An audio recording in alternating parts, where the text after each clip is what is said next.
Thank you so much for your time with us today, President Carter. Why don't you introduce yourself a little bit and tell us where did you grow up and what were your ambitions as a child? Well, my name's Jimmy Carter. I grew up in Plains, Georgia. I still live there. Haven't got anywhere in my life. I'm in the same place I was born. I went to school at Plains High School, and when I was a school child, from 6 years old on, I wanted to go to the U.S. Naval Academy, and I eventually made that. And in between, I went to Georgia Southwestern University and also to Georgia Tech. I did graduate work at Union College in Schenectady, New York, in nuclear physics. And then I went home from the Navy, and I was a businessman and a farmer for about 9 years, and I just decided to run for the Georgia Senate. And I was elected in 1962. Could you tell me what inspired you to run for the Senate and run for elected office? Well, I was a chairman of the Sumter County Board of Education, and I had several other jobs as well. And this was a time when the public officials in Georgia were saying that the schools would never be racially integrated. The main Democratic candidate for governor was saying no, not one, which meant that if a black child went in a public school class, they would close the public school system down. I thought that was wrong, and so I decided to try to run for state senate so I could get on the education committee and the higher education committee and help to protect the public school system. Now, you said civil rights was one of your major platforms. What were the big platforms for you as a senator? Well, that was a time when Georgia was making a transformation. For instance, when I was elected to the Senate, we still had the so-called 30 questions that they would ask any sort of black applicant for voters' rights in Georgia. They would ask him 30 almost unanswerable questions that nobody could answer except a college professor. Name the 9 members of a Supreme Court. Explain habeas corpus in technical terms, things of that kind, in order to keep black people from voting. So while I was in the Georgia Senate, we voted to do away with the 30 questions. Some of our higher officials, like in the U.S. Senate, didn't like that, and they called on the phone to try to get us to change our minds, but we went ahead with it. And then later I ran for governor, as you may know. And when I decided to hang the portrait of Martin Luther King Jr. in the state capitol, the Ku Klux Klan marched around the Capitol in protest. So it was a transforming time in Georgia when we finally were able peacefully to accept the ordination of the Supreme Court finally that said that the time for racial segregation was over. The political landscape when you were a senator and then when you were a governor, what out of those were some of your most memorable political memories with people, with constituents, with moments that you were able to sign bills into law? Well, when I ran for the Senate, I had a problem in Quitman County, Georgia, where the county boss stuffed the ballot box in favor of my opponent. And 126 people voted alphabetically. About a third of them were either dead or in prison and were not qualified to vote, but they cast ballots anyway. And so I protested that vote count and went through a terrible ordeal for 3 or 4 months until I was finally declared to be the winner. And I wrote a book about it called Turning Point, which kind of gives a history of the end of the county unit system and the transformation in the voting election laws of Georgia. And so when I got to the Senate, I was an expert on election laws, although I was not a lawyer, because I had been directly involved in it. So we took on ourselves the task of totally reforming the procedure for electing officials in Georgia. And it was a very challenging thing. But I was appointed to the Education Committee. I was secretary of the Education Committee, but I was chairman of the University Committee. And I tried to do what I could to improve the education system. We worked with a very good governor, Carl Sanders. And then after I'd served 2 terms in the Senate, I decided to run for Congress against a Republican Congressman, Bo Calloway, from my district, which at that time was the 3rd district. And at the end of, almost the end of the campaign, he decided to withdraw from the Congress race and run for governor, which left me with a U.S. Congress seat without any opposition. But I resigned from the race and ran for governor also in 1966. And both of Calloway and I were defeated. Lester Maddox was not elected by the people, but at that time the Georgia Constitution prescribed that if nobody got a clear majority, then the legislature could decide who the governor was. So they decided Lester Maddox was governor at the end of '66. So I continued to run, and I was elected governor 4 years later. Now, within your governorship, what were some of the major political memories that you have from that time? Because the '70s was an extremely tensely charged time for civil rights and for a lot of the things that were going on politically and socially. Well, when I made my inaugural speech in 1971 in January, it was a very brief speech, about 8 minutes. But I announced to the public that I had traveled in Georgia and met as many people as any other candidate in history. And I say to you quite frankly that the time for racial discrimination is over. Never again should a black child be deprived of an equal right to education, to health, and to other privileges of citizenship. And when I made that speech, it was a kind of a transforming time in Georgia history. So a few weeks later, I was on the front cover of Time magazine because of that speech. So during my 4 years as governor, I had 2 tasks in mind. One was to implement the integration of all the public institutions in Georgia, but also to reorganize the state government completely.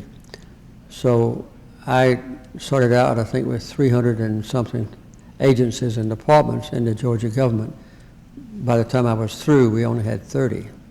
So we reduced the number of agencies and departments and put in zero-based budgeting and put in, one system of issuing state bonds, and Georgia got a AAA bond rating, which we've had almost ever since.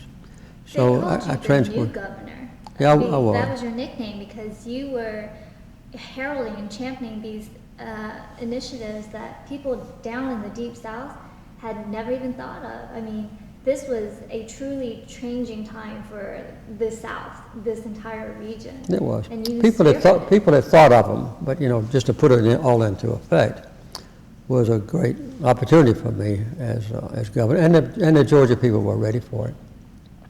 And it wasn't something that I forced on reluctant citizens. It was something that the citizens were prepared to do, and they needed and wanted a governor who would carry out the decisions they had already made. Now, from the experience as a senator and a governor, what valuable lessons did you learn from those times in office that helped you and kind of inspired you to run for the presidency? Democratic candidates for president would come to the Southeast. They wanted to get to know the people in Georgia, and particularly in Atlanta. And so I would invite them to spend the night with me in the state governor's mansion. And I got to know all of them, and it became more and more clear to me that a governor knew much more about the implementation of federal laws than the senators did who passed a law to start with. They would pass a law about welfare or education or health or whatever, and then the governors would be the one responsible for putting it into effect. And we knew the good sides and the problem sides of major legislation. And I was very active as governor also in implementing Georgia's new trade offices in different parts of the world. I started 5 new Georgia trade offices in different parts in Canada and Latin America and in Japan and in Europe.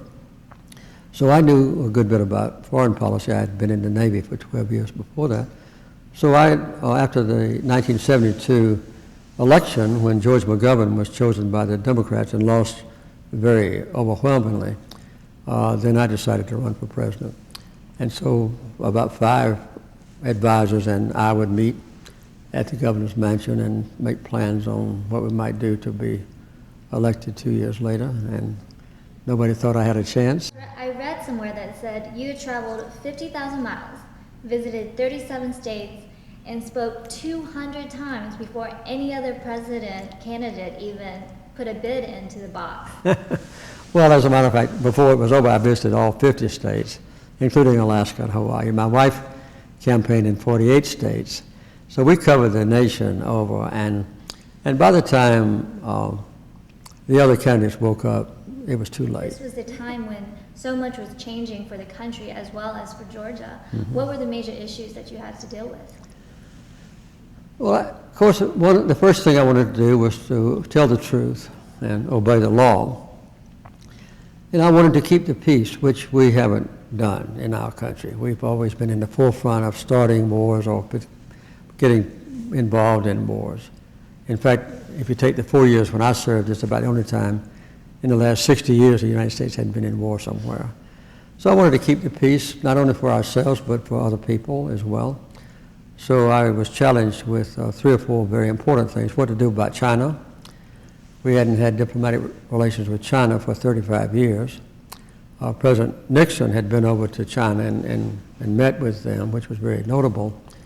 And he had declared that there was only one China, but he wouldn't say which one. So when I became president, we were still recognizing Taiwan as the only China. So I normalized diplomatic relations with China. Israel had been at war with Egypt 4 times in the previous 25 years before I was president. I wanted to bring peace between Israel and Israel's neighbors. So I worked on that for a long time. We wanted to control nuclear weapons, so I negotiated with the Soviet Union and came up with a so-called SALT II, Strategic Arms Limitation Treaty number 2. And I particularly wanted to implement human rights around the world because I had seen, as a child growing up in a community where all my neighbors were black, and then seeing what I have just described to you, and it happened in Georgia as we progressed. I wanted to see the United States be the champion of human rights around the world. So I announced in my presidential inaugural speech that human rights would be the foundation for our foreign policy. And we were faced then, when I was governor, with constant gas lines. Richard Nixon was president then, and I saw a real need for a comprehensive energy policy. So that was the major domestic thing that I accomplished during the 4 years, was a new comprehensive energy law. You established the Department of Education and Yeah. the Department of Energy, Exactly. both major significant contributions. What else do you think will be a part of your legacy? Well, we had, in addition to the things I've just described to you, we still have obviously diplomatic relations with China. And the treaty between Israel and Egypt that I negotiated just never has been violated, not even a word. And the Panama Canal Treaty was a very important and the most difficult challenge I had when I was president. And many of the provisions of my energy policy are still intact. The ones that were embedded in law are still intact. The ones that presidents could change have been changed, unfortunately, in the wrong direction. And for instance, ever since President Eisenhower was in office, more than 20 years before I became president, there had been a question about what to do with the Alaska lands. None of the presidents wanted to touch it because it was too controversial, but we had the Alaska Lands Bill passed. And in that lands bill, we doubled the size of our total national park system and tripled the size of our wilderness area. So those are the kind of things that we did while I was president that will be still intact, I would presume, 100 years from now. There's something I'm curious about, is that the president is sort of the figurehead for the entire country. And so many of us on this side of it, we just see what is on media. We see him out there giving speeches. What was it like for you behind the closed doors as the president of the country? Well, obviously, I was constantly analyzing what our nation had achieved, which was incredibly good, and the things that we might undertake to improve our life and the life of other people around the world in the future, and how to go from one point to a better position. And that involved a lot of different facets of American life. And education was one, for instance. I had been, as I said earlier, on the Education Committee in the Georgia Senate. And had been chairman of a school board in Sumter County before I went to the Georgia Senate. But at that time, when I became president, education was buried under health and welfare. The department was HEW, Health, Education, and Welfare. And about the only thing the federal government did with education before I became president was to deal with civil rights problems, lawsuits, and things of that kind.